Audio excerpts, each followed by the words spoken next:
Hello, everyone.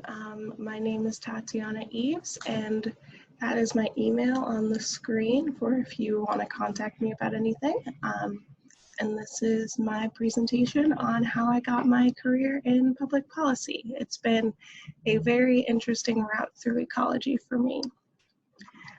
So I guess I'll start this story during my undergraduate years. I went to an outdoorsy mountain school called Appalachian State University in Boone, North Carolina.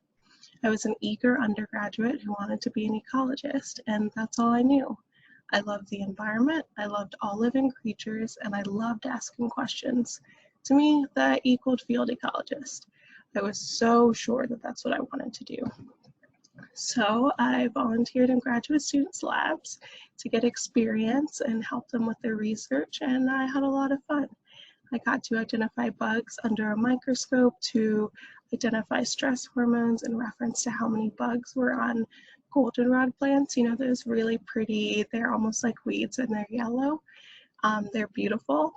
And I was up at dawn counting chicks in birds' nests to examine what bird parenting styles are most successful, and I absolutely loved it. So when I saw that there was an internship at the Smithsonian Environmental Research Center for a terrestrial ecologist, I jumped on it. I applied and I was awarded the internship, and I was super excited because this was my chance to do real research on my own. It was fun to help the graduate students with their work, but I was excited to have my own research project that I did from start to finish and be a quote unquote real ecologist. So it was fun. I got to identify caterpillars and trees and measure the diversity of both under different circumstances. But this experience taught me something else that was really, really important. I loved playing outside more than I loved working outside. I was out for 7+ hours a day in the hot Washington, D.C. sun, and I had had enough. This was a summer-long internship, so it was the heat of the summer. And I also had to kill these cute caterpillars for metabarcoding if I couldn't identify them. Look how adorable those caterpillars look. So I knew I couldn't do that for the rest of my life. Also, I didn't really want to settle down on a specific species or an ecological system because I kind of loved them all. I had researched with bugs, with birds, with trees. I just didn't want to choose one system to focus on for my research.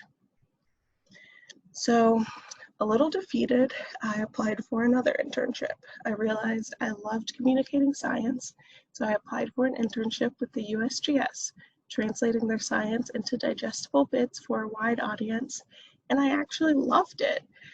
So when I graduated undergrad, I decided that I wanted to be a science writer to make science more accessible to everyone. I applied for a non-paying science writer job at first, Modern Treaties magazine, but it was amazing, and it taught me some really good skills like how to write quickly under a deadline.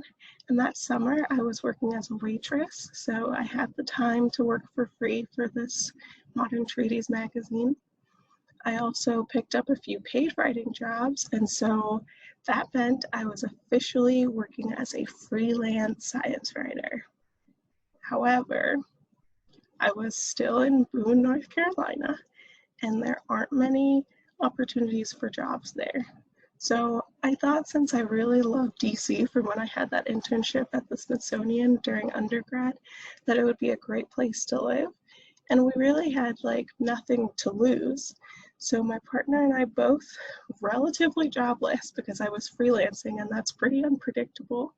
We moved from North Carolina to Washington, D.C., basically crossing our fingers that things went well. I was working as a freelance science writer, and I got a part-time job working for the USGS after the internship was over, and my partner, he was working in a few wood shops part-time.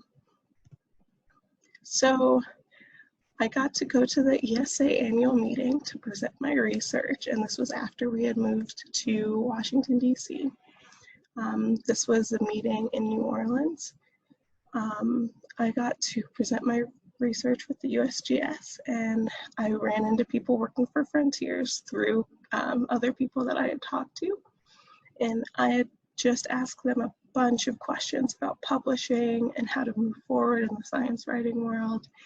And well, the next day at the conference, the editor-in-chief of Frontiers, she offered me an internship, and I was ecstatic. So now I had 3 jobs: freelance science writer, USGS RRC outreach coordinator, that was the position I was promoted after the USGS internship ended, and Frontiers intern.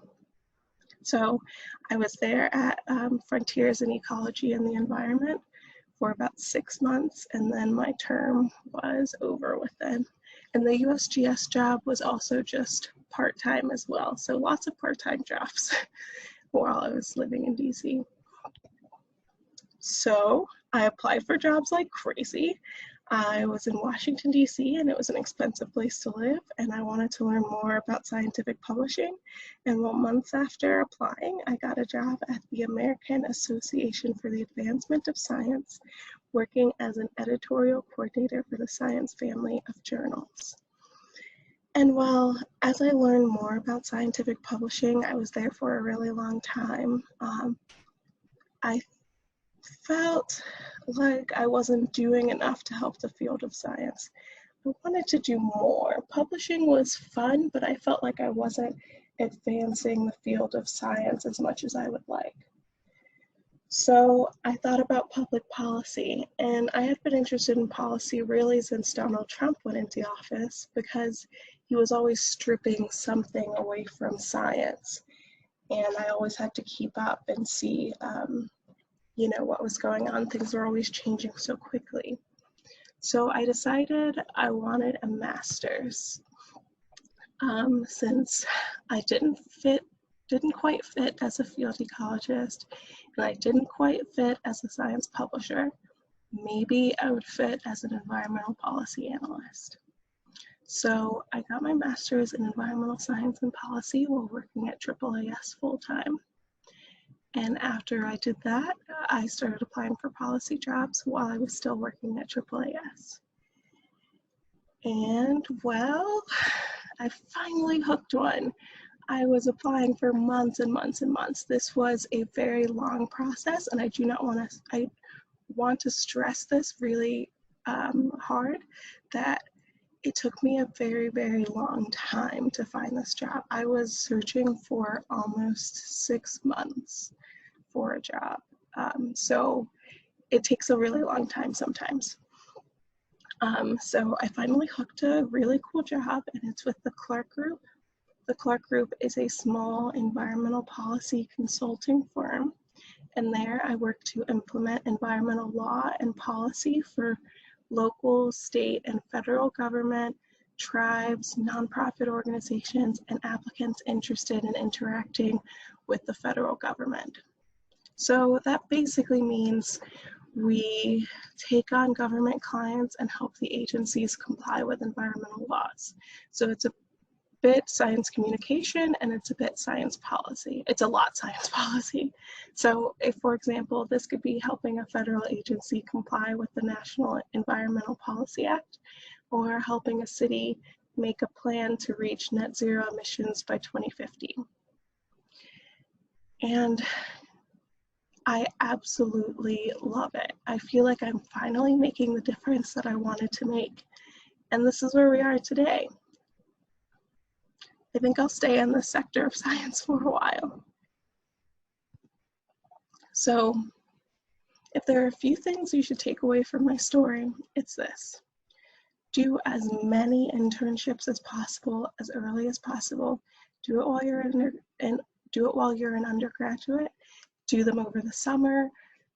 You never know what you don't like until you try it. I thought I was going to be a field ecologist, but if I wouldn't have gotten that internship that showed me that that's not what I wanted, I would have probably not gotten my master's in environmental science and policy. I wouldn't have the job I have now. I would probably be in a job that I didn't really like because I hadn't experienced it before. Number 2, Don't be afraid to take that risk. If I never moved to DC, I would not have the job I had now. If I never moved to DC, I wouldn't have been able to accept that internship at Frontiers because I had to be there in person, and it was right after I had moved. So take that risk, make that jump. If you're not finding jobs where you are, move and do it. Just do it. You're young, just do it. Number 3, network, network, network. I cannot stress this enough. If I hadn't talked to the people and got introduced to editors at Frontiers, I would be in a much different place today. Because I worked with the USGS in an internship, I got to go to the ESA annual meeting. Because I went to the annual meeting and networked, I got to talk to the people at Frontiers. And because I talked to the people, the editors at Frontiers, I was able to get that job at AAAS because the editor-in-chief of Frontiers knew my boss at AAAS, and so that was a good word that she put in for me. And because I got that job at AAAS, I decided I wanted to get my master's, and from there, it's wonderful. I went through so many strange steps. And number 4, it's never too late to change your mind. I changed my mind a whole lot during my career, and it's because I experienced different things until I found the right fit. You are very young and you don't know what the right fit is unless you try different things. So all of this just to say, try everything, learn as much as you can, make experiences. And with that, I want to say thank you from me and my hedgehog Kiko for listening to my story today. It means a lot. And I wanted to let you know that I'm open for any questions you may have, anything that you might need from me. I tried to put as many resources as possible throughout the slides so that you knew where I got my internships, where I worked, and things that you can also apply for. And here's my contact information. Yeah, thank you so much.